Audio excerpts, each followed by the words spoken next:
यत्सङ्कल्पा तपति तपनो वाति वातः शमिन्धे वह निर्धत्ते धरणिरुदधीर् लङ्घते नैव वेलां सोऽयं श्रीमान् निखिलजगताम् अन्तरात्मावतीर्णो धर्मं रक्षन् दिशतु कुशलम् स्वामिनारायणोऽयं कृपा करो मुझ ऊपरे सुखनिधि सहजानंद गुण तमारा गाववा बुद्धि आपजो सुख कंद। श्री स्वामिनारायण भगवाननी जय। अक्षर पुरुषोत्तम महाराजनी जय। गुणातीतानंद स्वामी महाराजनी जय। भगत जी महाराजनी जय।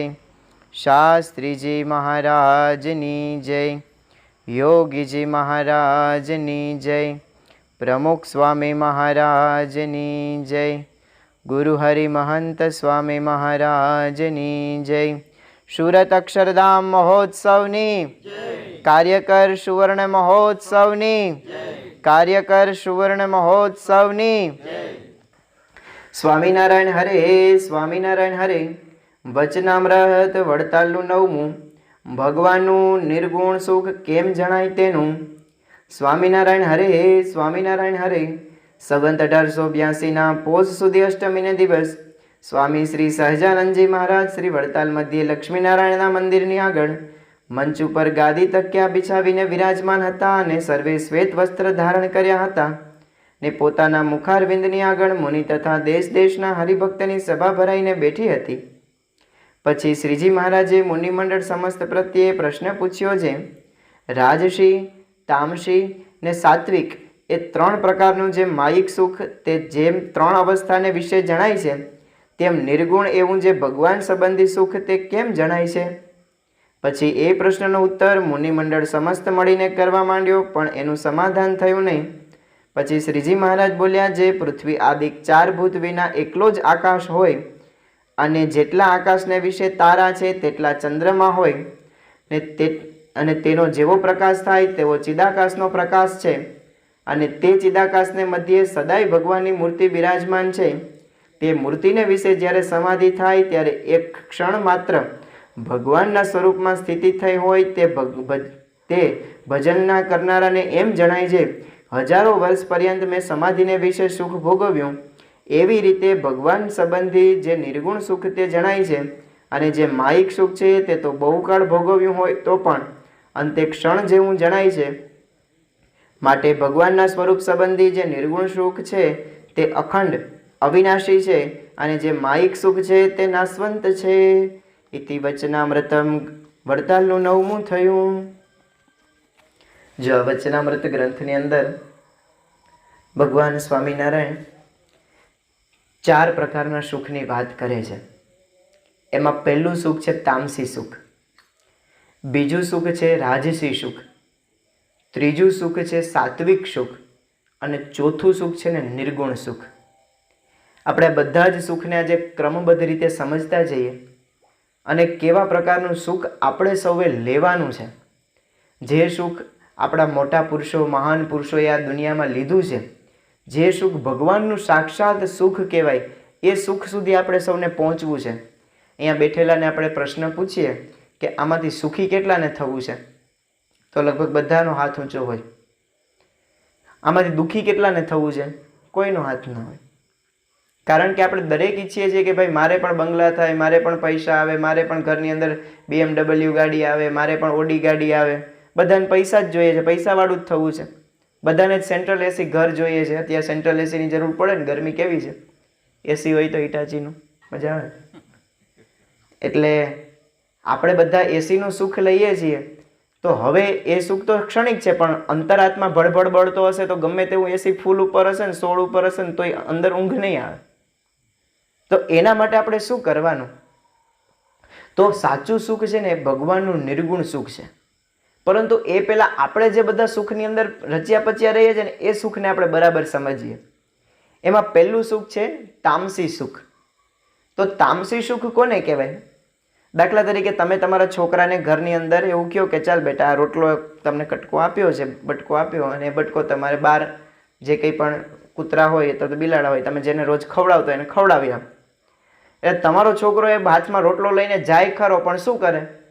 એ રોટલો આખો લે, એમાંથી આમ બટકો કરે અને પછી કૂતરાને આમ નચાવે, અને કૂતરું આમ ઊંચું થાય, પૂંછડી આમ પટપટાવે. અથવા તો કોઈ છોકરો એવો રમતી હોય તો રોટલો પાછળ આમ લઈ જાય, કૂતરાને તો નાક એકદમ પાવરફુલ હોય કે ભાઈ કંઈક લઈને આવ્યા પણ હાથમાંથી તો લેવાય નહીં.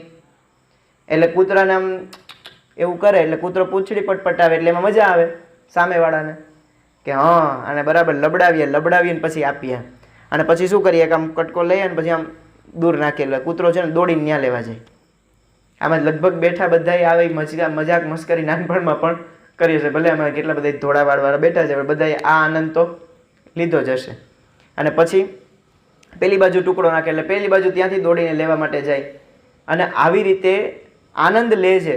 તો આવા પ્રકારનો આનંદ કેવો આનંદ કહેવાય? તામસી આનંદ. દુનિયાની અંદર જેટલા કંઈ પણ આતંકવાદી હુમલા થાય છે, આ હુમલાની અંદર કંઈ એનો જે પ્લાન કરનારા બધા જ આતંકવાદીઓ જે તે મિશનની અંદર પોતે સામેલ નથી હોતા.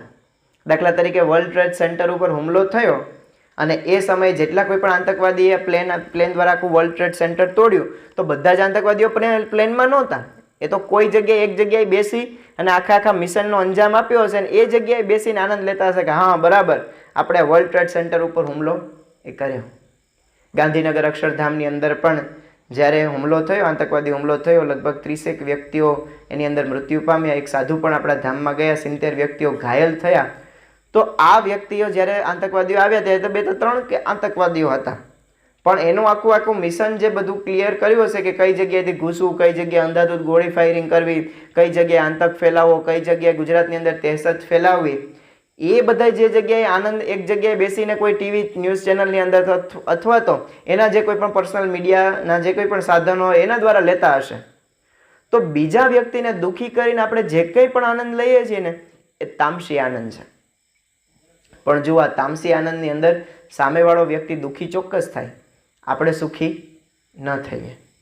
તમે દાખલા તરીકે આપણે વાત કરી કે કૂતરાના રીતના બટકું આપો, એ તમને ક્ષણિક સુખ આવે, એની અંદર તમને ઊંઘ ન આવે બરાબર કે ચાલો ઓહો આજે આપણે કૂતરાને લબડાવીને બટકો ખવડાવ્યો, હાલો હવે ઘસઘસાટ ઊંઘી જઈએ.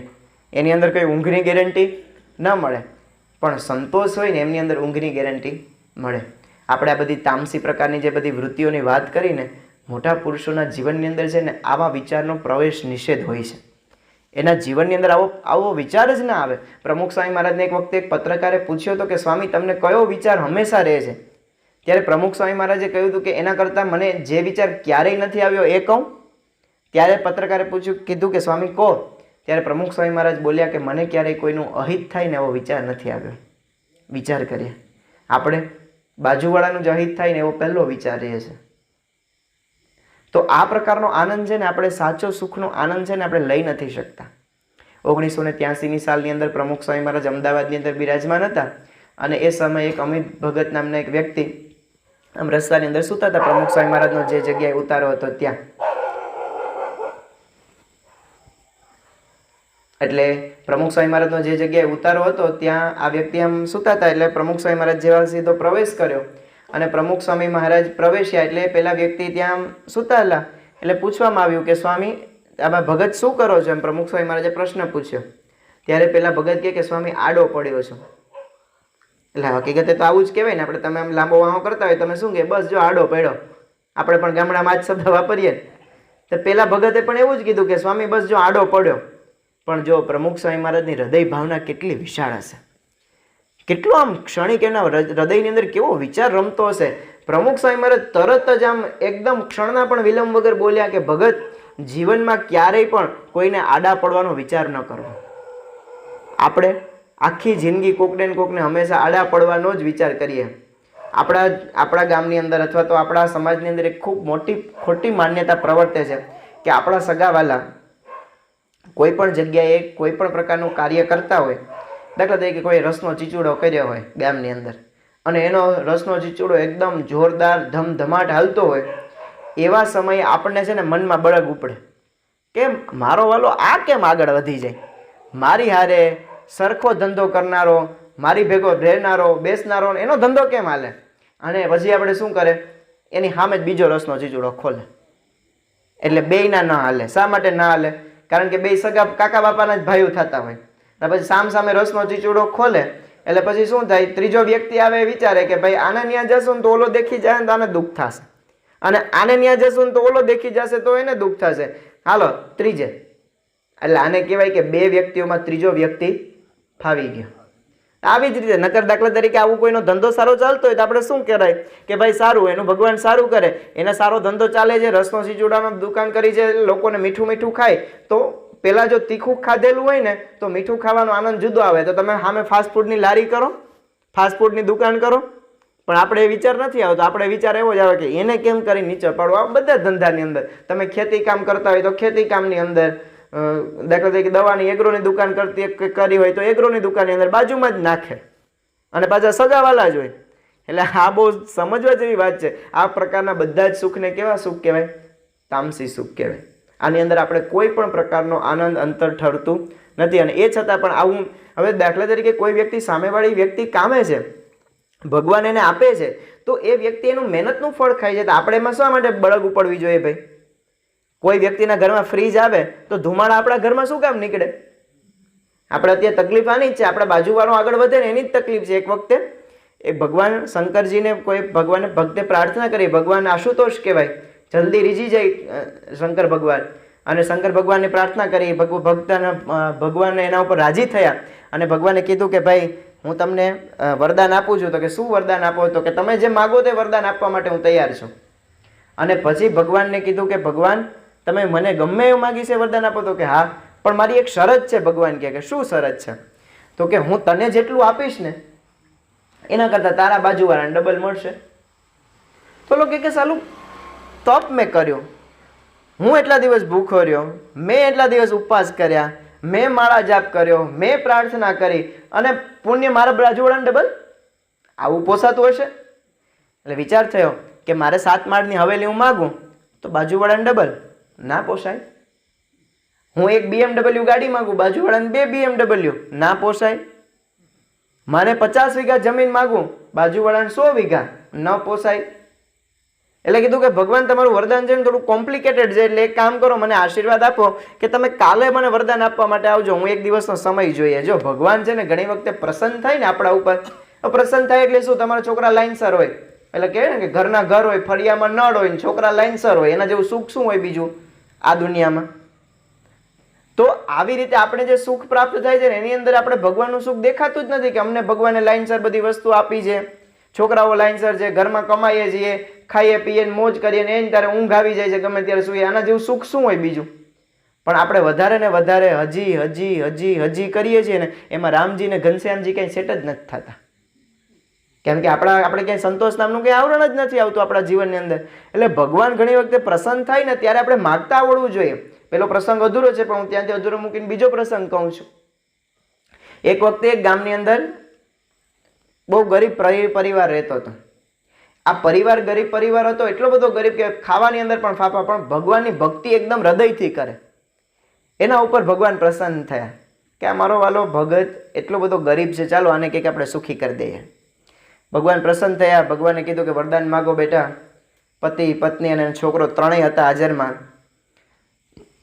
આદ્ર ભાવે કીધું કે ભગવાન તમે અમારા ઉપર પ્રસન્ન થયા એટલે તમારો ખૂબ ખૂબ આભાર. પણ એના પત્ની છે ને થોડાક ઉતાવળા સ્વભાવવાળા હતા, એટલે તરત કીધું કે એક કામ કરો ને, તમે માગો એ પહેલા હું માગી લઉં તો? તે કે વાંધો નહીં, એમાં શું, લેડીઝ ફર્સ્ટ, આપણે તો અહીંયા ચાલે જ છે ને. ગમે નહીં આપણે એકદમ બસની ટ્રાફિક આમ ફૂલ આમ ફાસ હોય અને એની અંદર બૈરા આવે તો ગમે તો પૂછે કે વાંધો નહીં બેન તમે ચડી જાઓ. તો એવી રીતે આને એમ થયું કે ભાઈ કંઈ વાંધો નહીં, ઘરના માગે, લેડીઝ ફર્સ્ટ, માગો તમે માગો. ત્યાં પેલી પત્ની એટલી બધી કવરી હશે ને કે એને શું માગ્યું, હે ભગવાન તમે મારા ઉપર રાજી થયા? તો કે ભગવાન કે હા હું જે માગું તે આપશો? તો કે હા. તો કે એક કામ કરો, મને રાજાને રાણી બનાવી દો. તે રાજાને રાણી બનાવે. ભગવાન કે તથાસ્તુ, કેમ કે ભગવાન તો વચનથી બંધાયેલા હતા, એટલે કીધું તથાસ્તુ. ભગવાને તથાસ્તુ કીધું. સાધી સીધી ત્યાંથી ભિખારણમાંથી સીધી જ રાજ દરબારમાં રાણી. અને ભગવાને એક શરત મૂકેલી, શરત એ મૂકેલી કે હું ત્રણેયને વરદાન આપું, પણ વરદાનમાં એક દિવસનો ગેપ. આજે દીકરાને માએ માગ્યું તો કાલે એના છોકરાએ માગો તો બાપ માગે, પણ ત્રણેયને એક સાથે વરદાન નહીં, એક એક દિનનો ગેપ. તો કે કંઈ વાંધો નહીં. એટલે પેલા બેને માગ્યું, એ તો સીધી રાણીમાં વયા ગયા. એટલે પેલા ઘરવાળાને છે ને એકદમ આમ ત્રાસકો પડ્યો કે હાલો આખી જિંદગી હું આમ ભિખારી વેડા કરતો હતો, ત્યારે હું પેલા લઈને આને પેલા ધરતો હતો કે માતાજી જમો, અને આની આવો દગો દીધો સીધો જ રાજમહેલમાં. રાણીએ મારામાં શું ખોટ હતી? ભલે હું ગરીબ હતો, પણ હવે તો ભગવાન પાસે માગવાનું હતું ને. તો એની જગ્યાએ એવું કીધું હતું કે મારો ઘરવાળો રાજા થઈ જાય, હું એની રાણી થઈ જાઉં તો. પણ જો માગતા ના આવડ્યું ને, હું રાજાની રાણી થાઉં. અને રાણી થઈ ગયા. અને પછી ત્યાંથી પસાર થતા હતા, મંદિરમાંથી પસાર થયા, અને રાણી બા તો હવે તો રાજમહેલમાં હતા. બાલ્કનીમાં આવ્યા ઝરૂખામાં, અને ઝરૂખામાં આવ્યા, ઓલા તો બે ભિખારી વેસે, એનો છોકરો ને બાપ બે આમ એકદમ મેલા ગેલા કપડાની અંદર પસાર થતા હતા. ત્યાં પેલી રાણી ઊભી હતી, એકદમ સરસ મજાના વસ્ત્રો પહેરીને, હાર ગળાની અંદર ઘણા બધા પહેર્યા હતા, અને બાજુમાં બે દાસીઓ એને પવન નાખતી હતી. અને પેલી રાણી છે ને, ભિખારણ બનેલી રાણી, એ આને નીચેથી આમ પસાર થયા ને તો આમ હાય હેલો કર્યું, હાય કેમ છે, મજામાં? અને પેલાને છે ને આમ એકદમ ક્રોધ ચડી ગયો કે મારી વાલી મારા ભેગા એટલા 28 વર્ષ કાઢી નાખ્યા ને અહીંયા ફટ દેરાની ત્યાં વહી ગઈ. કાલે આની વાત. અને પછી બીજે દિવસે આમ આખી રાત કરવટો બદલી, ઊંઘ ના આવે, શું માગવું. બીજો દિવસ થયો, ભગવાન પ્રસન્ન થયા, ભગવાન પાસે ગયા, ભગવાન પ્રસન્ન થયા અને કીધું કે ભગવાન તમે વચનથી બંધાયેલા છો? તો કે વત્સ મને ખબર છે કે હું તારા વચનથી બંધાયેલો છું, તું જે માગીશ એ આપીશ. અને કીધું કે ભગવાન તમે અમારા ઉપર રાજી થયા છો, તો જે મારા પત્નીને તમે કાલે રાજાની રાણી બનાવી દીધી ને, એ રાજાની રાણીમાંથી એને ગધેડી બનાવી દો. અને પછી તરત જ ભગવાન તો વચનથી બંધાયેલા હતા, ભગવાન તથાસ્તુ કીધું, અને સીધી જ રાજમહેલમાંથી ગધેડી ઊંચી અને સીધી તો ચરવા માંડી. અને હવે ગધેડીને તો બુદ્ધિ હોય નહીં કે આ મારો પતિ હતો અને હું રાણી થઈ ને આવું થયું ને તેવું થયું. ભગવાન તો ગાયબ થઈ ગયા. છોકરાનું વરદાન માગવાનું બાકી હતું. છોકરો દુઃખી થઈ ગયો કે હવે આ મારા પપ્પા ને મમ્મી, હવે મારી માં ગધેડી થઈ ગઈ, અમારે ગધેડીને થોડી ભેગી રખાય ઘરમાં. અને પછી એ તો ત્યાંથી આમ ગયા, અને જંગલ જેવું હતું ને ત્યાંથી ચરતી હતી રાણી. હવે આ સામે ઉભા ક્યાંક બહુ મજા આવતી હતી, કાં રાણી બનવાની, લે આજે ગધેડી બની. હવે ગધેડીને કંઈક ખબર પડે, એ તો ઘાસ ચેડા રાખે. અને પછી ત્યાંથી ઘરે આવ્યા, છોકરો દુઃખી થઈ ગયો. છોકરો પણ આખી રાત બિચારાને ઊંઘ ના આવી કે ભગવાન હવે કાલે મારી પાસે ભગવાન પાસે મારે શું માગવું. અને ફરી પાછા બીજે દિવસે, ત્રીજે દિવસે ભગવાન પાસે ગયા, ભગવાને પ્રાર્થના કરી, ભગવાન પ્રસન્ન થયા, ભગવાન આવ્યા. અને પછી ભગવાને કીધું કે બોલ બેટા, હવે તારે શું વરદાન જોઈએ છે? તો કે હે પ્રભુ, તમે અમારા ઉપર ખરેખર પ્રસન્ન થયા? તો કે હા, ખરેખર પ્રસન્ન થયો. હું જે માગીશ તે આપશો? તો કે હા, તું જે માગીશ તે આપીશ. તો કે તમે મારા માતાએ તમારી પાસે વરદાન માગ્યું હતું કે રાજાની રાણી થાય, અને તમે રાજાની રાણી કર્યા. તો ભગવાન કે હા બરાબર કર્યા, પણ પછી કે મારા પિતાજીએ એવી વાત માગી કે એ રાણીમાંથી ગધેડી થઈ જાય, તો તમે એ આશીર્વાદ પણ આપ્યા, એ પણ ફળ્યા, એ ગધેડી પણ થઈ ગઈ. ભગવાન કે હા બરાબર, તો હવે તમે મારા ઉપર એ કૃપા કરો કે એ મારી ગધેડી માને ફરી પાછી મારી માં બનાવી દો. ભગવાન કે તથાસ્તુ. સીધી ગધેડીમાં બાજુમાં હતા, ન્યાના ન્યા ઘાચીનો બળદ જેમ આમ ગમે તેટલા કિલોમીટર ચાલે ને, એ ફરી પાછો ન્યાનો ન્યા. હવે ઓલી રાજાની રાણી બની ગઈ હતી. હવે બે ઓલાને બેને જામશે ખરી પાછી ઘરમાં, રોજ ઠોસા મારશે કે બહુ મજા આવતી હતી કાં રાજાની રાણી બનવાની. એટલે જો ભગવાન છે ને, ઘણી વખતે આપણા ઉપર પ્રસન્ન થાય ને, રાજી હોય ને, ત્યારે આપણે માગતા જ નથી આવડતું કે આપણે શું માગવું ભગવાન પાસે. તો ભગવાન પાસે માગવાનું નિર્ગુણ સુખ, કે અમે તમારું સુખ લઈ શકીએ. ભગવાને પૃથ્વી ઉપર જેટલું કંઈ પણ સુખ આપ્યું છે, આપણે એવું થાય કે કેટલું બધું સુખ ભગવાન આપ્યું છે. આપણે પીઝા, દાબેલી, બર્ગર, આની અંદર સુખ મનાય છે. હમણાં વણેલા ગાંઠિયા ખાવાના છે, એની અંદર આપણે સુખ મનાય છે. કે આ આવે ને એટલે જમાવટ, ચોમાસાની ઋતુ આવે ને એની ત્યારે ધડબડાટી વરસાદ પડતો હોય, અને એની અંદર ગામનો જે કારીગર હોય હારા ભજીયા બનાવે, આની અંદર સુખ જેવું બીજે ક્યાંય સુખ નથી. પણ ખરેખર એની અંદર સુખ એ નથી. આપણે વચ્ચે પ્રસંગ કહેતા હતા, આગળનો પ્રસંગ આપણો બાકી છે. શું પ્રસંગ હતો? ચાલો કેને યાદ છે? કથામાં પરીક્ષા પણ લેવાની. હા, શંકર ભગવાનનો પ્રસંગ હતો. અને શું પ્રસંગ હતો? ચાલો આગળ કોઈને યાદ? શિક્ષક હોય ને, શિક્ષક કે સાચો શિક્ષક એ જ કહેવાય કે વિદ્યાર્થીની પરીક્ષા લે. નકરો અમે ભણાવ કરીએ ને વિદ્યાર્થીને કંઈ ના આવડે તો શું કામનું? હા, માગે એનું ડબલ થઈ જાય, આ પ્રસંગ આપણે વાત કરતા હતા. અને માગે એનું ડબલ થઈ જાય એટલા માટે પેલા વ્યક્તિએ કીધું કે હે ભગવાન, તમે મારા ઉપર ખરેખર પ્રસન્ન થયા? તો કે હા, ખરેખર હું પ્રસન્ન થયો. તો કે હું જે માગું તેનું ડબલ આપશો? તો કે હા, ડબલ આપીશ. કેને? તો કે બાજુવાળાને. તો કે એ તો ના પોસાય, તો હવે શું કરવું? તો કે ભગવાન, તમે તમારા વચનથી ફરતા નહીં. તો કે ન ફરું. તો કે એક કામ કરો, તમે મારા ઉપર ખરેખર પ્રસન્ન થયા છો ને, તો મારી એક આંખ લઈ લો, મારો એક હાથ લઈ લો અને મારો એક પગ લઈ લો. એટલે બાજુવાળાને શું જાય? બે આંખ, બે હાથ અને બે પગ. એટલે કેવો થાય? કાણો થાય, ઠૂઠો થાય અને લંગડો થાય. જો બાજુવાળાને આપણા કરતાં વધારે આવે ને, એમાં આપણે જરાય મજા આવતી નથી. આ બધા પ્રકારના સુખ છે ને તામસી સુખ છે. પરંતુ જો સાચું સુખનો આનંદ લેવો હોય તો તમે એવી પ્રાર્થના કરો, બાજુવાળાને તમારા કરતાં સારો ધંધો ચાલે, સારી ખેતી થાય, સારી જગ્યાએ એ વ્યક્તિને પાક થાય, તો તમે ભગવાનને પ્રાર્થના કરો કે હે ભગવાન, તમે એને જેટલું આપ્યું ને એના કરતાં અધિક એને આપજો. એ મહેનત કરે છે અને એ મહેનતનું ફળ ખાય છે, એટલા માટે વધારે આપજો. એની અંદર આપણે જેલસી ના થવી જોઈએ. તો જો આ પ્રકારે આપણે પ્રાર્થના કરતા થશું ને બીજા વ્યક્તિઓ માટે, તો ભગવાન કહેશે કે કેટલો ઉદાર દિલનો માણસ છે. તમે ભગવાનને 5ની નોટ તૂટલી ફાટલી આપો ને, એટલે ભગવાન હંમેશા તમને 5ની તૂટલી ફાટલી જેટલું જ આપે હો સુખ. અને તમે જેવું ભગવાન પાસે આમ ઉદાર દિલ અને ખુલ્લું દિલ રાખીને માગો અથવા તો બીજા માટે પ્રાર્થના કરો ને, તો ભગવાન પણ તમારા માટે ખુલ્લું દિલ રાખીને, મોટું દિલ રાખીને આપતા થાય. તો જો બીજા વ્યક્તિને દુઃખી કરીએ અને આપણે આનંદ માણીએ, એ પ્રકારના સુખને તામસી સુખ કહેવાય. હવે બીજું સુખ છે અને એ સુખ છે રાજસી સુખ. હવે રાજસી સુખ કોને કહેવાય? તો રાજસી સુખ એટલે કે તમે દાખલા તરીકે પૈસા કમાવો છો, તમે ધંધો કરો છો, નોકરી કરો છો, ટ્રેક્ટર રાખવા માટે જાઓ છો, ખેતી કામ કરો છો, જે કંઈ પણ તમે XYZ કામ કરતા હોય, અને તમે તમારી મહેનતનું, તમે તમારા પરસેવાનું, તમે તમારી બુદ્ધિથી જે કંઈ પણ ધન આવર્જન કરો છો, એ બધું જ ધન તમે તમારી પાસે સંગ્રહ કરો અને એમાંથી તમે સુવિધા કરો, તો એ પ્રકારનું સુખ એ રાજસી સુખ કહેવાય. દાખલા તરીકે તમને અત્યારે ગરમીની આપણે સિઝન ચાલી રહી છે, ભલે વરસાદ પડ્યો પણ હજી ગરમી તો એવી ને એવી જ છે, વધારે છે. તો અત્યારે આપણે શું થાય? પંખો ઉપર તો ફરતો હોય, પણ આપણી સગવડતા હોય તો આપણે ટેબલ પંખો લઈએ વધારાનો. તો ટેબલ પંખો તમે તમારા પૈસાનો લીધો, તમે ક્યાંયથી ચોરી નથી લઈ આવ્યા. તો તમે તમારા પૈસાના આનંદમાંથી પંખાનો આનંદ લ્યો છો. એ પ્રકારનું સુખ કેવું કહેવાય? રાજસી સુખ કહેવાય. તમે ઘરની અંદર સારામાં સારો કેરીનો રસ, અત્યારે હજી પણ ક્યાંક ક્યાંક કેરી સિઝન મળતી હોય તો કેરીનો રસ તમે ખાવ છો, આખું ઘર ભેગા મળીને તમે તમારા પૈસાની, તમે તમારા મહેનતની વસ્તુ લઈ આવો છો, એને રાંધીને ઘરમાં ખાવ છો. એ પ્રકારનું સુખ રાજસી સુખ કહેવાય. લગભગ દુનિયાના બધા જ માણસો આ પ્રકારનું સુખ ભોગવતા હોય. અને તમારે વધારે સગવડતા થાય, વધારે પૈસા હોય, તો તમે એમાંથી એસી લ્યો, એર કન્ડિશન લ્યો અને એસીનો આનંદ લ્યો. તો તમારા જ પૈસા અને એ જ પૈસાથી તમે બીજા કોઈ પણ વ્યક્તિને નુકસાન કર્યા વિનાનું જે કોઈ પણ સુખ ભોગવો છો, એ બધા જ સુખને કેવું સુખ કહેવાય? રાજસી સુખ કહેવાય. તામસી સુખ, બીજા નંબરનું રાજસી સુખ. પણ આ રાજસી સુખ એ સુખ લેવા માટે, આનંદ લેવા માટે પર્યાપ્ત નથી. મેં વાતની શરૂઆત કરી ત્યારે જ મેં વાત કરી કે તમારા ઘરની અંદર એસી હોય પણ આત્મા અંદર ભડભડ બળતો હોય ને તો ઊંઘ ના આવે. તમે ગમે એવા મશરૂમના ગાદલા ઉપર સૂતા હોય ને, પણ અંદરની અંદર બીજા પ્રત્યેનો રાગ હોય, દ્વેષ હોય, ઈર્ષાભાવ હોય ને, તો અંદર સુખ એ ના આવે. તો રાજસી સુખ પણ પર્યાપ્ત નથી.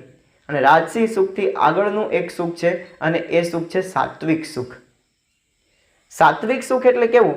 તો કે ભાઈ દાખલા તરીકે તમે તમારા ઘરની અંદર રહો છો અને તમારા બાજુવાળા, તમે તમારી મહેનતનું જ ખાવ છો, એમાં તમે કોઈ પણ વ્યક્તિ સાથે અન્યાય કરતા નથી, અનીતિ કરતા નથી, દુરાચાર નથી કરતા, પાપાચાર નથી કરતા, કંઈ જ નહીં. તમે તમારી મહેનતના પૈસા કમાવો છો અને એ મહેનતના પૈસાથી તમે બાજુવાળા વ્યક્તિ પાસે, બાજુવાળા વ્યક્તિને અથવા તો સામેવાળા વ્યક્તિને કેન્સરનો રોગ થાય છે અને તમને ખબર પડે છે કે બાજુવાળાને 2nd સ્ટેજની અંદર કેન્સર છે. હવે એને તાત્કાલિક આપણે દવાખાને લઈ જવા જોઈએ. તમે એને દવાખાને લઈ જાઓ છો, દવાખાને લઈ જઈને તમે એની સારવાર કરાવો છો, એને પૈસાની આર્થિક પરિસ્થિતિ નબળી છે તો તમે પૈસાની રીતે પણ એની મદદ કરો છો. અને પૈસાની રીતે તમે મદદ કર્યા પછી તમે ફરી પાછા ઘરે આવો છો અને કહો છો કે ભાઈ ગમે ત્યારે ગાડી મોટરની જરૂર પડે તો મારી પાસે છે, ગમે ત્યારે કાળી રાતે પણ તારે મને ઉઠાડવો અને હું તારી સેવામાં હંમેશા હાજર જ હોઈશ. આ પ્રકારનું જે કંઈ પણ આપણે વર્તન કરીને બધું સાત્વિક સુખની અંદર આવે, પણ હજી અહીંયા વાત અધૂરી છે. પછી આ સાત્વિક સુખની અંદર આપણે આનંદ ક્યારે આવે? કે જ્યારે આપણે બીજાની મદદ કરી છે ને, એ ત્રીજા કોઈ વ્યક્તિને ખબર પડે ને તો જ આપણે આનંદ આવે.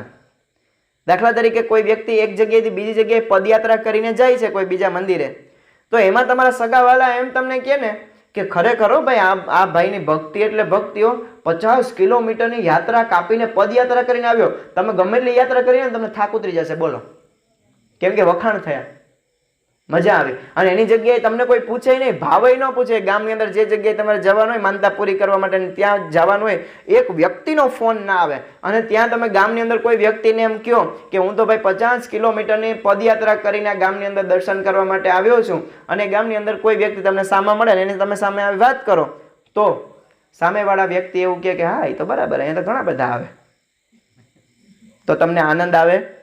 ન આવે, વિખાઈ જાય આનંદ. અને જો એની જગ્યાએ તમારે વખાણ કરે, ઓહો હો 50 કિલોમીટર હાલીને આવ્યા, શું વાત છે, ગરમ પાણીની વ્યવસ્થા કરું, આવો અમારા ઘરે, તમે નાહી ધોઈને પછી દર્શન કરવા માટે જાઓ, તમારા પગ દાબી દઈએ, ચંપી કરી દઈએ, તેલની માલિશ કરી દઈએ, અને પછી આપણે તેલની માલિશ કર્યા પછી તમારા પગની અંદર આમ તમને ચોરી દઈએ, પછી તમે થોડોક આરામ કરો, આપણા ઘરની અંદર એસી છે અને તમે એની અંદર થોડીક વાર આરામ કર્યા પછી તમે દર્શન કરવા માટે જજો, આવો ભાઈ સાહેબ પધારો, તો આપણે કેવો યાત્રાનો આનંદ આવે, બોલો. તો જો આ સાત્વિક સુખ, આપણે જ્યાં સુધી કોઈ પણ વ્યક્તિ આપણી સામે વખાણ કરે ને પછી આપણે સુખનો આનંદ આવે ને, સાત્વિક સુખ. પણ આ સુખ ખોટું નથી, આ સુખનો આનંદ લેવો એ ખોટું નથી. કોઈ વ્યક્તિની તમારે મદદ કરવી એ એમાં કોઈ બાધ નથી. દાખલા તરીકે આપણે કેન્સરની જે વાત કરતા હતા, એ વ્યક્તિને તમે મદદ કરી, પણ એની અંદર તમે કોઈ તમારા ઘરે બેસવા માટે આવે અને પછી તમે વાત કરો કે બાજુવાળા રામજીભાઈને મજા નહોતી અને હું એને દવાખાને લઈ ગયો, અને પછી અમે ન્યા ગયા ને ભાઈ જે હેરાન થયા, પણ એ તો પછી મારી પાસે ગાડી હતી ને એટલે પછી કંઈ વાંધો ન આવ્યો. અને મારા કાકાની દીકરી ત્યાં જ રહેતી હતી, પછી અમે એને કીધું કે અમારે ઘરે ટિફિન લેતી આવજે, અને પછી એ ટિફિન દઈ ગયા અને પછી ખાધા. બિચારાને પૈસાની તકલીફ એટલે પછી આપણે થોડીક પૈસાની મદદ કરી અને પછી કીધું ખરી કે ભાઈ મારી પાસે ગાડી છે, મોટર છે, તું તારે જ્યારે જરૂર પડતી કાળી રાતે ઉઠાજે. પાડોશી કામ નહીં આવે તો કોણ કામ આવશે? આ બી વાત આપણે મદદ કર્યા પછી ત્રીજા વ્યક્તિને આ જ રીતે આપણી સેવાનું વર્ણન કરતા હોય છે. અને જ્યાં સુધી કોઈ ત્રીજો વ્યક્તિ ના પૂછે ને ત્યાં સુધી આનંદ પણ ના આવે, બરાબર. સામેવાળો વ્યક્તિ તમે જે કંઈ પણ કામ કર્યું છે ને કામની કદર ના થાય ને તો ત્યાં સુધી આપણે સેવાનો આનંદ આવે નહીં. પરંતુ આ સેવાનું કાર્ય પણ અહીંયા પૂરતું એ નથી, પર્યાપ્ત નથી, જો ખોટું નથી. બીએપીએસ સ્વામિનારાયણ સંસ્થા અત્યારે જે સંસ્થાના નેજા હેઠળ આપણે બધા અહીંયા બેઠા છીએ, સભાનો લાભ લઈએ છીએ, એ બીએપીએસ સ્વામિનારાયણ સંસ્થાએ જ્યારે કંઈ પણ સમાજ સેવાની જરૂર પડી જે સૌથી પહેલાં આવી છે. ભારતના વડાપ્રધાન નરેન્દ્રભાઈ મોદી ષષ્ઠી પૂર્તિ મહોત્સવ અમદાવાદની અંદર ઉજવાતો હતો ને એ સમયે એવું બોલેલા કે પ્રમુખ સ્વામી મહારાજને એક વખતે કાને વાત નાખી દેવામાં આવે કે ભાઈ આ જગ્યાએ બાઢ છે કે આ જગ્યાએ ભૂકંપ આવ્યો છે, અને પછી સરકારને પણ ચિંતા ન રહે એ પ્રકારનું કામ બીએપીએસ સંસ્થા અને પ્રમુખ સ્વામી મહારાજ એ કરે છે. તો જો સમાજ સેવાની કોઈ નિષેધ નથી. કચ્છની અંદર જ્યારે ભૂકંપ આવ્યો અને કચ્છની અંદર ભૂકંપ આવ્યો એવા સમયે પ્રમુખ સ્વામી મહારાજે જે સેવાઓ કાર્યો કર્યા જ છે. મોરબીની અંદર મોરબીની અંદર જે મચ્છુ ડેમ ફાટ્યો અને એવા સમયે પણ પ્રમુખ સ્વામી મહારાજ અને સ્વયંસેવકો એના બીએપીએસ સંસ્થાએ ઘણી બધી સેવા કાર્ય કર્યા છે. તો આ જો બધું સાત્વિક ગુણની અંદર જ આવે, આ સેવા કરવાની મનાઈ નથી, પરંતુ આ સેવા કરવી એટલું જ પર્યાપ્ત પણ નથી.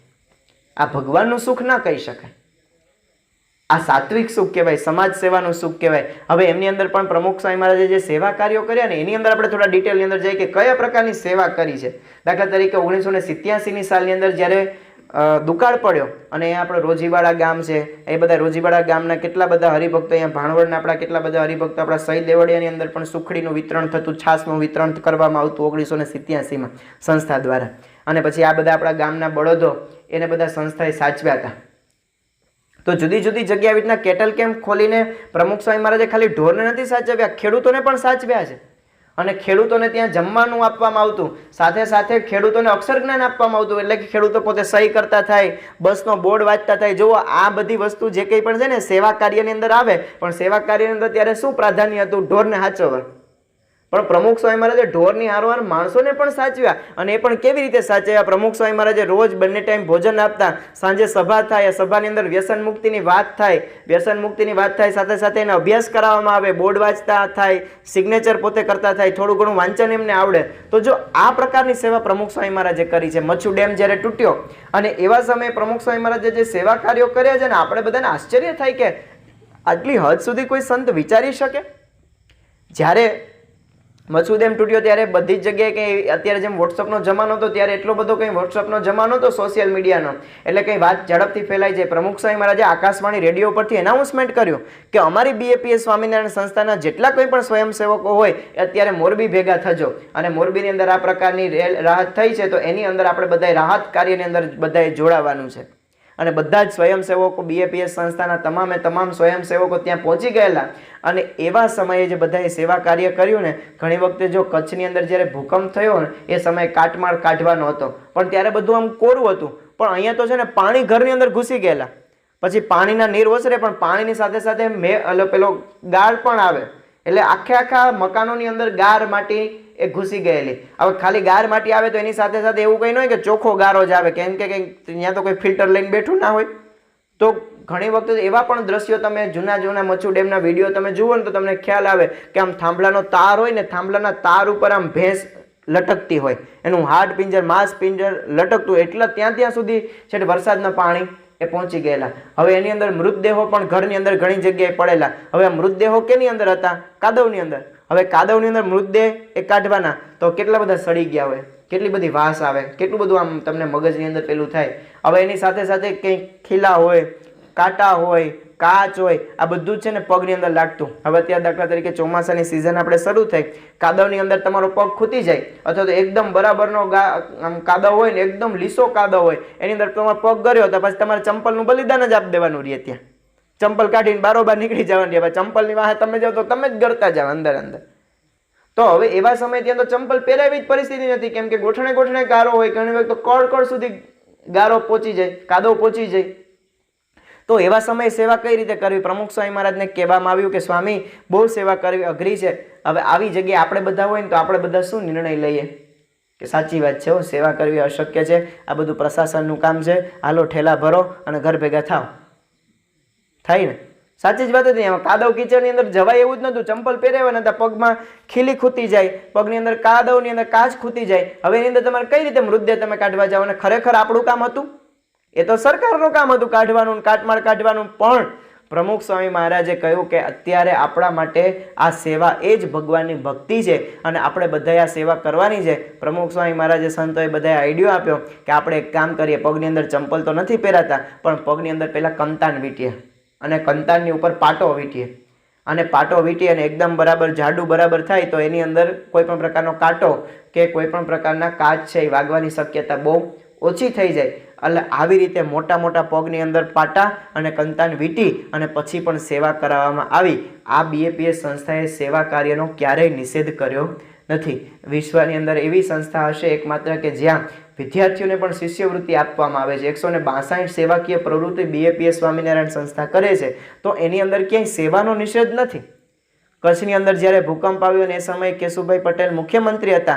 પ્રમુખ સ્વામી મહારાજને ફોન કર્યો કે સ્વામી આવી રીતના કચ્છની અંદર ભૂકંપ આવ્યો છે તો અમે તમારી સંસ્થાને વિનંતી કરીએ છીએ કે તમે ત્યાં કંઈક સેવા કાર્ય કરજો. ત્યારે પ્રમુખ સ્વામી મહારાજે કીધું કે સાહેબ તમે ચિંતા ના કરો, અમારા રાહત રસોડા ત્યાં શરૂ થઈ ગયા છે. હજી તો મુખ્યમંત્રી ફોન કરે ને પહેલાં તો પ્રમુખ સ્વામી મહારાજે રાહત સેવાના રસોડા ત્યાં શરૂ કરી દીધેલા. રોજના હજારો વ્યક્તિઓને આપણે ભોજન જમાડતા, પરંતુ એની અંદર પણ પ્રમુખ સ્વામી મહારાજે જે સેવા કરી છે ને એ આપણે વિચાર થાય કે આ લેવલ સુધી કોઈ વ્યક્તિ વિચારી શકે. દાખલા તરીકે ફર્સ્ટ એડ કિટ મૂકવાની હોય તો ફર્સ્ટ એડ કિટની અંદર શું હોય? સામાન્ય રીતે મલમ હોય, પેરાસિટામોલ દવા હોય, CPM દવા હોય, સામાન્ય તાવ શરદી ઉધરસની દવા હોય, એની અંદર પેલું ટિંચર અથવા તો આપણે ડેટોલની જેને બોટલ કહીએ બોટલ મૂકવામાં આવે, રૂ મૂકવામાં આવે અને પાટો મૂકવામાં આવે, અને ફર્સ્ટ એડ કિટ કહેવાય. એટલે દવાખાનાની અંદર પ્રાથમિક સારવાર પેટી ગુજરાતીમાં આપણે કહીએ તો. હવે પ્રમુખ સ્વામી મહારાજને જ્યારે કહેવામાં આવ્યું કે સ્વામી આપણે પ્રાથમિક સારવાર પેટી આપણે મૂકી રહ્યા છીએ, તો પ્રમુખ સ્વામી મહારાજે કહ્યું કે એની અંદર તમે એક તેલની શીશી મૂકજો અને દાંતીઓ મૂકજો. હવે આ કંઈ ફર્સ્ટ એડ કિટની અંદર ના આવે, આ તો ભાઈ મેડિકલનો સામાન છે, એની અંદર ફર્સ્ટ એડ કિટ કઈ રીતે આવે?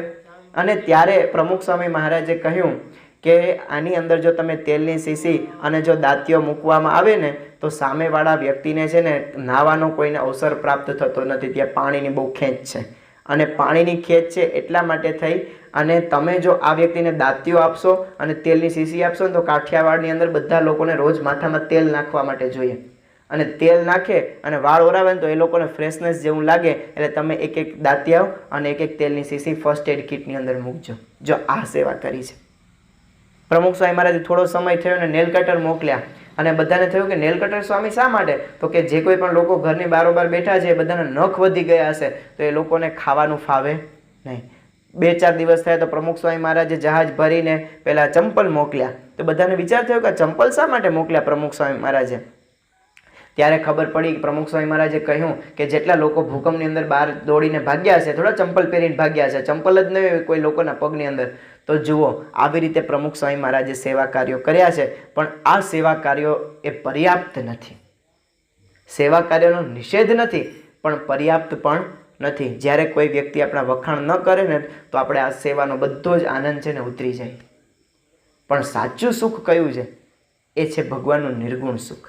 સાત્વિક સુખની અંદર આપણે જ્યારે જોવા જઈએ ને તો ઘણા બધા મહાનુભાવોએ દુનિયાની અંદર સેવા કરી. દાખલા તરીકે મહાત્મા ગાંધીજી, જેમણે આ દેશની અંદર આઝાદી અપાવવા માટે ઘણો બધો સિંહ ફાળો એ પોતે ભજવ્યો છે, પરંતુ એની આત્મકથાની અંદર તેઓએ લખ્યું છે કે હું અત્યારે ભડકે બરું છું, ચલણી સિક્કા જેટલી પણ વેલ્યુ મારી એ નથી, આમ અરુણ્ય સમ રુદન મારું બની ગયું છે અને હું કૂતરાની જેમ હળધૂત થાઉં છું એવું મને લાગે છે. હવે વિચાર કરો, આટલી સમાજ સેવા પછી પણ અને એટલું બધું શા માટે લાગતું હતું? કારણ કે બોલ્યા કે મેં મારી આત્મા માટે કંઈ કર્યું હોય એવું મને લાગતું નથી.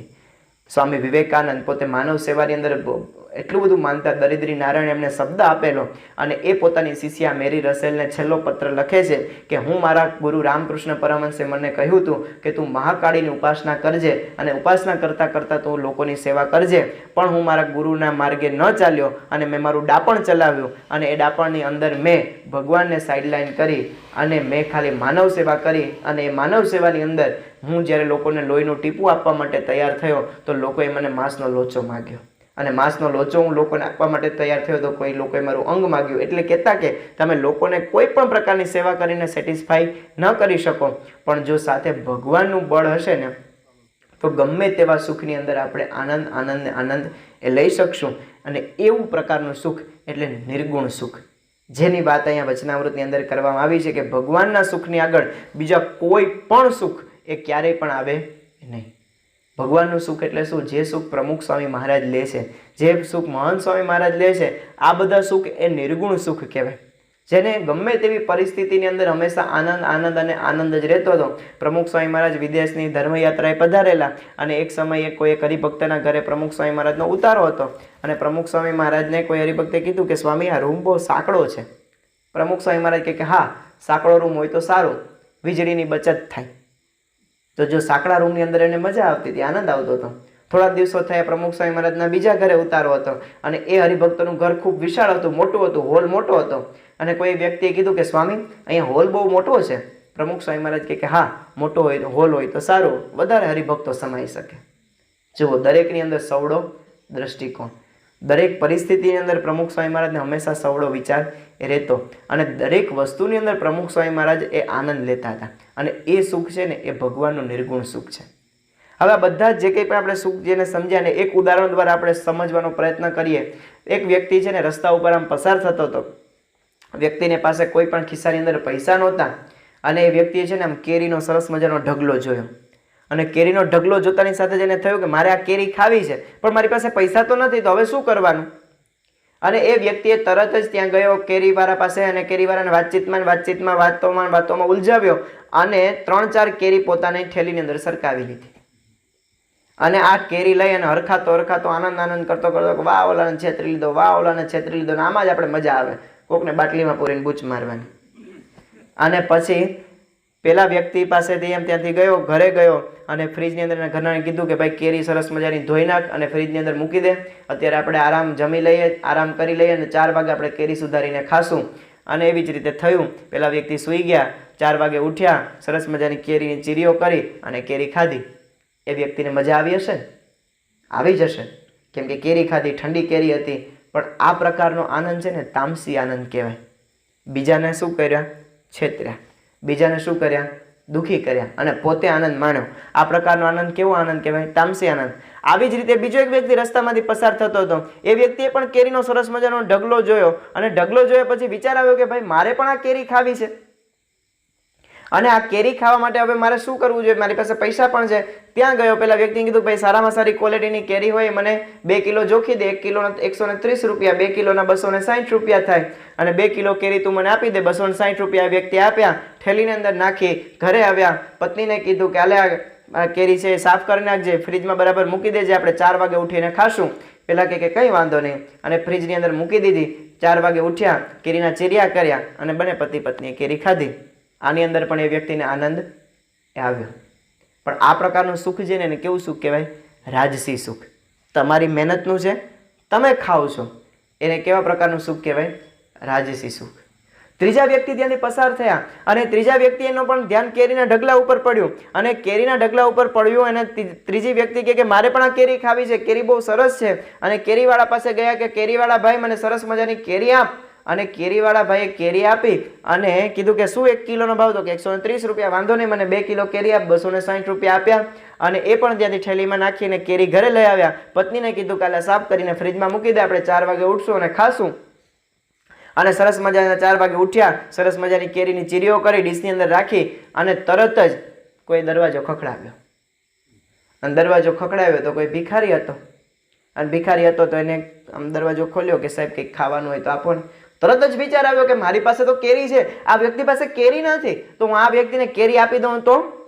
અને તરત જ એના પત્નીને કીધું કે ભાઈ આપણે કેરી જે સુધારી છે ને એ કેરી આને આપી દે, આ બિચારાને ક્યાંથી કેરી મળતી હશે.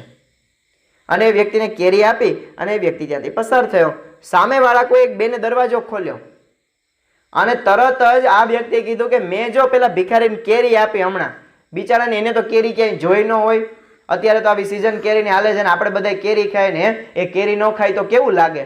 બિચારો આપણી પાસે આવ્યો ને અમે બે માણસ કેરી ખાવા માટે જ બેઠા હતા અને આવ્યો એટલે પછી મને એવું થયું કે હાલો ને એને કેરી દઈ દઈએ.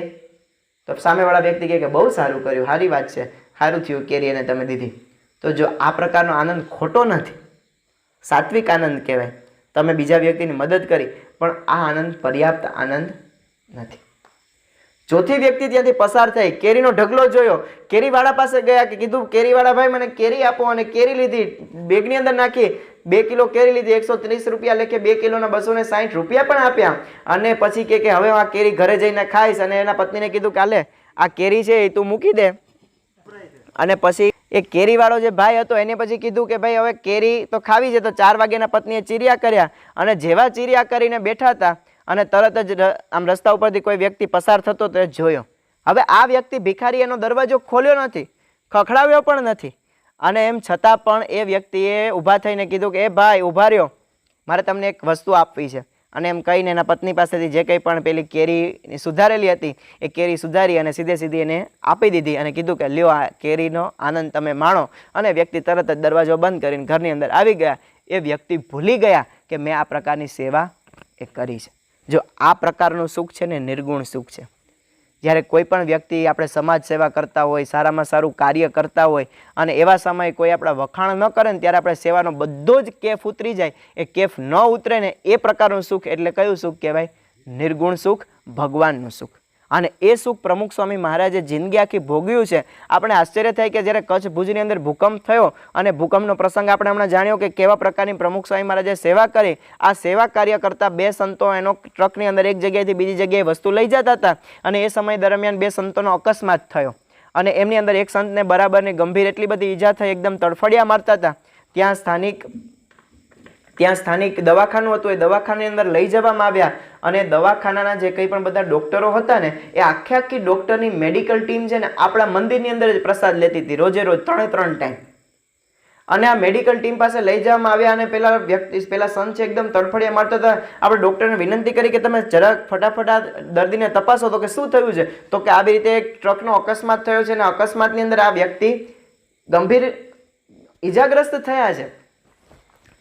પેલા વ્યક્તિ કે અમારા નિયમની અંદર એવું આવતું નથી, અમે તો ખાલી કેવળ ને કેવળ ભૂકંપની અંદર જે લોકોને પીડા થઈ હોય, ભૂકંપની અંદર જો કોઈ લોકો ઈજાગ્રસ્ત થયા હોય એ જ લોકોને અમે મદદ કરીએ છીએ, અમે અકસ્માતની અંદર મદદ કરતા નથી.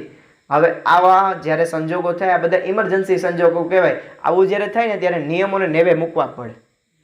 દાખલા તરીકે અહીંયા આપણે નિશાળ છે, નિશાળની અંદર પાટાપિંડીની સામાન્ય સારવાર રાખવામાં જ આવે અને તમે ત્યાં નિશાળ પાસેથી પસાર થતા હોય અને એ સમય દરમિયાન તમને કોઈ પણ પ્રકારની એવી જોરદાર ઠેસ વાગે અને તમારા પગના અંગૂઠાનો નખ નીકળી જાય અને એકદમ જોરદાર લોહી નીકળતું હોય અને તમે ત્યાં કોઈ વ્યક્તિઓ તમને જોતા હોય અને તમે કહો કે ભાઈ કંઈક પાટાપિંડી જેવું હોય તો આપો ને, ત્યારે પેલા વ્યક્તિ એમ તમને કહે કે ના ના હો ભાઈ, અમારે તો ખાલી છોકરા માટે જ છે, તમારા માટે નથી.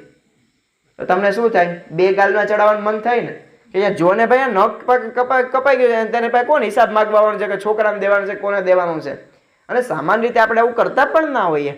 ગમે તેવા વ્યક્તિને આપણે મદદ તો કરતા હોઈએ, પણ આ વ્યક્તિએ મદદ ના કરી અને પછી આપણે ત્યાંથી તરત જ બીજી જગ્યાએ એમ્બ્યુલન્સની અંદર લઈ જતા હતા, પરંતુ આ જે સંત હતા ત્યાં ત્યાં ધામમાં એ પોતે ગયા. હવે કેવો આપણો મગજ છે કે રોજ આપણે જે જગ્યાએ ભોજન બનાવતા હતા એ જ જગ્યાએ આખી ડોક્ટરની ટીમ જમતી હતી. એટલે પ્રમુખ સ્વામી મહારાજનો રોજ રાત્રે રિપોર્ટ લેવા માટે બ્રહ્મવિહારી સ્વામીને પ્રમુખ સ્વામી મહારાજ ફોન કરે કે ભાઈ આજે શું થયું, કેટલા લોકો જમ્યા, કેટલા લોકોને આપણે જમાડ્યા. ત્યારે પ્રમુખ સ્વામી મહારાજને જ્યારે રિપોર્ટ આપવાનો હતો ત્યારે આ વાત નીકળી કે સ્વામી આજે આવો પ્રસંગ બન્યો, આપણા સંત જે ધામમાં ગયા એની પાછળ આ વ્યક્તિએ આવું કાર્ય કર્યું છે, તો હવે એ લોકો આપણી પાસે જ રોજ જમવા માટે આવે છે. તો સ્વામી હવે આપણે એ લોકોને આવતીકાલે જમવા આવવા દેવા નથી અને આપણે એવું કેવું છે કે ભાઈ અહીંયા અમે જે કંઈ પણ આ કેમ્પ ચલાવીએ છીએ ને એ માત્ર ને માત્ર ભૂકંપ પીડિતો માટે છે, તમારા જેવા ડોક્ટરો માટે નથી. હવે આમ જોવા જઈએ તો ન્યાયની દ્રષ્ટિએ બરાબર ન્યાય હતો કે નહોતો? બરાબર જ ન્યાય હતો. કેમ કે જે વ્યક્તિને એ સમયે સારવાર કરવી જોઈએ એ સમયે સારવાર ના કરી અને રોજ આપણી જ જગ્યાએ જમતા હતા અને એ છતાં પણ સારવાર ના કરી, તો આપણી દ્રષ્ટિએ આ નિર્ણય બરાબર લાગે. પણ પ્રમુખ સ્વામી મહારાજે કહ્યું કે ભાઈ તું ત્યાં સેવા કરવા માટે ગયો છે. બ્રહ્મવિહારી સ્વામીને કહે છે કે તું ત્યાં સેવા કરવા માટે ગયો છે, ભેદભાવ રાખવા માટે નથી ગયો. એ લોકોએ સેવા ના કરી, એને સેવા ગુમાવી, પણ તું શું કામ સેવા ગુમાવસ? તારે તો એને સેવા કરવાની છે, તને ત્યાં સેવા કાર્ય કરવા માટે મોકલ્યો છે. એટલે તારે હવે ડોક્ટરો જ્યારે રોજ આવે ત્યારે ડોક્ટરોને તારા હાથે પીરસવાનું છે. જો આ પ્રમુખ સ્વામી મહારાજ, વિચાર કરીએ કે સામેવાળા વ્યક્તિને કોઈ હદ સુધી માફી આપી શકે.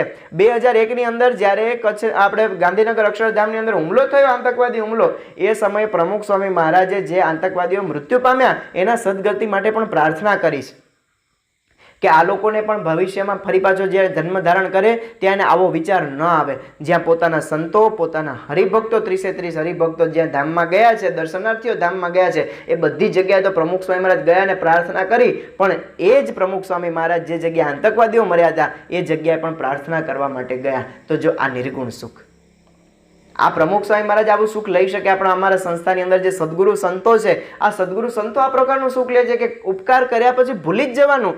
સામેવાળો વ્યક્તિ તમને રિસ્પોન્સ આપે કે ન આપે, તમારું કાર્ય સેવા કરવાનું છે અને એ તમે સેવા ચૂકી ગયા, એ સેવા તમે કરી લીધી. દાખલા તરીકે કાકા મારા મોટા બાપુજીના દીકરાને, મામાના દીકરાને તમે ભણાવ્યો, ગણાવ્યો, મોટો કર્યો અને એ તમારી સામું પણ ના જોતો હોય તો તમને શું થાય? ખરો જ્યારે જરૂર હતી ત્યારે 2 લાખ રૂપિયા, 1.5 લાખ રૂપિયા મારી પાસે જ લઈ જતો, હવે દીકરો મારી સામું નથી જોતો. એટલે નથી જોતો એનું કર્મ ભોગવે છે. તમે તો સેવા કરી, હવે એની ઉપર તમે શા માટે પાણી ફેરવો છો? તો જો આપણે બીજાની સેવા કરીએ અને એ સેવા કાર્ય કર્યા પછી આપણે હંમેશા આનંદ રહે ને, તો એ ભગવાનનું સાચું નિર્ગુણ સુખ છે. ઘરની અંદર પણ આપણે ઘણી વખતે આવો આનંદ એ નથી આવતો. આપણે ઘણી વખતે તો મજાકની અંદર ઘણા બધા કહેતા હોય છે. એક પત્ની હતા ને એના પતિનું નામ છે ને ઠનઠનલાલ હતું. તો એને એમાં મજા ના આવે કે આનું ઠનઠનલાલ છે ને એટલે જ ઘરમાં કંઈ બરકત નથી આવતી બરાબર. એટલે નામ આનું ઠનઠનલાલ છે ને આ બદલી નાખવું જોઈએ. પતિને રિક્વેસ્ટ કરી કે ભાઈ તારું નામ બદલી નાખ ને યાર, આમાં મજા નથી આવતી. તો કે નારના નામ બારું બરાબર જ છે, મારી ફઈએ બરાબર જ નામ લખ્યું. આપણે ગાઈએ છે ને ઓળી ચોળી પીપર પાન, ફઈએ પડ્યું ઠનઠનલાલ નામ, તો એટલે ઠનઠનલાલ નામ બરાબર જ રાખવામાં આવ્યું. પત્ની એક દી રીસાણી કે મારે ઘરની બારોબાર નીકળી જવું છે, આવું કંઈ નામ હોય સારું બબુચક જેવું નામ, અને કીધું કંઈ વાંધો નીકળી જા. અને પત્ની ત્યાંની ગયા, પસાર થયા. એક બેન છાણા વીણતા હતા, તે છાણા વીણતા હતા તો એને પૂછ્યું કે શું નામ? તો કે લક્ષ્મી. અરે લક્ષ્મી છાણા વીણે? તો કે ભાઈ મારું નામ લક્ષ્મી છે, હું થોડી લક્ષ્મીજી છું. તો આગળ ગયા, અફસોસ થયો કે હારું લક્ષ્મી નામ વાળી વ્યક્તિ પણ છાણા વીણે.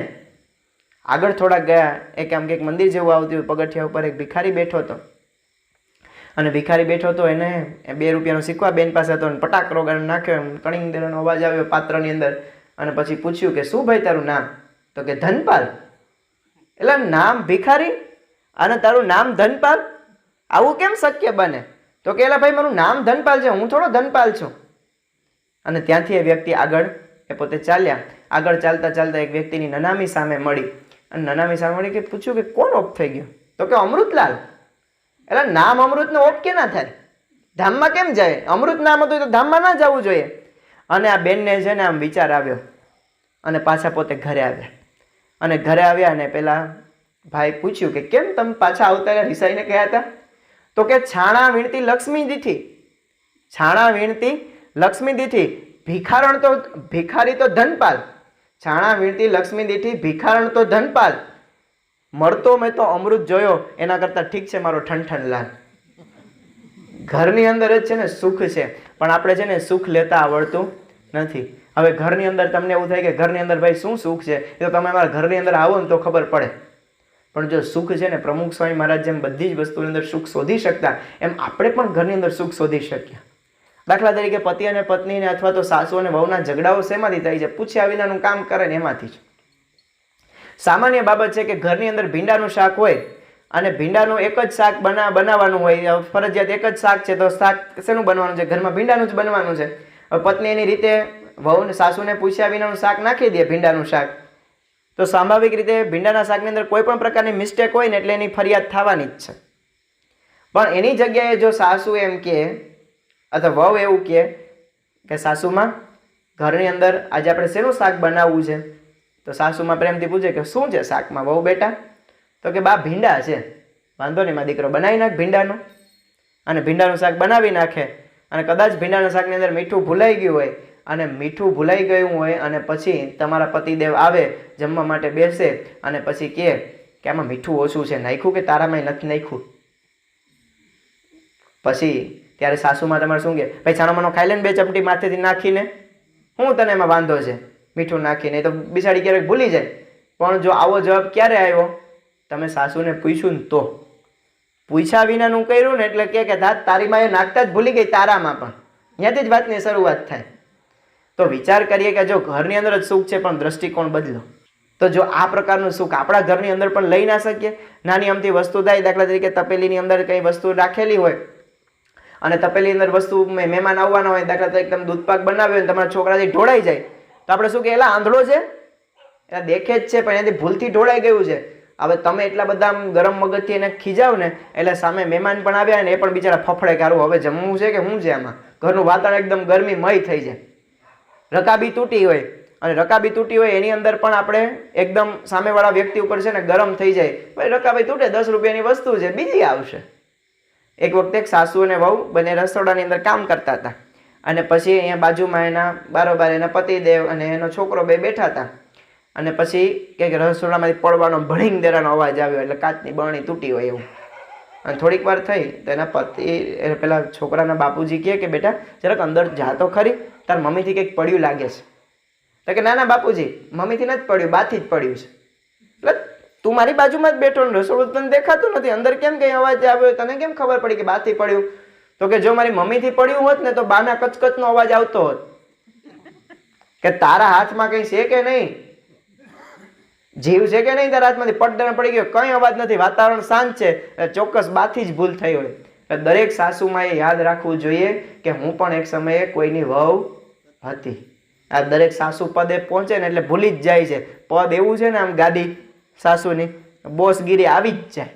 એટલે જો આ બોસગીરી ના લાવવી હોય તો નિર્ગુણ સુખનો આનંદ આપણે એ લેવો જોઈએ.